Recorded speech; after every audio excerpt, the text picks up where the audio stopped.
Sicuramente l'importante erano i 3 punti come ha detto lei, e quindi ci prendiamo questi 3 punti. Il primo tempo bene, poi il secondo tempo siamo calati un po' fisicamente anche perché non siamo abituati su un campo sintetico, però ci può stare anche che la squadra di casa poi tenti il tutto per tutto, butta giù queste palle alte come hanno fatto loro e hanno trovato questi 3 gol. Scerrati è un grande giocatore, erano anni che non trovavo diciamo una seconda punta, secondo me è più una seconda punta che una prima punta.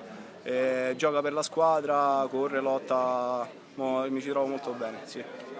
Anche con Fabio Filangieri che comunque fa belle verticalizzazioni, giro palla, ma insomma sono giocatori.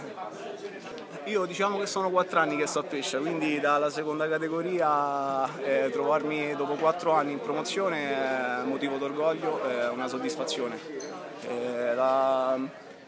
Diciamo che la promozione è una categoria a cui possiamo partecipare benissimo perché comunque abbiamo una rosa ampia, abbiamo una società all'altezza.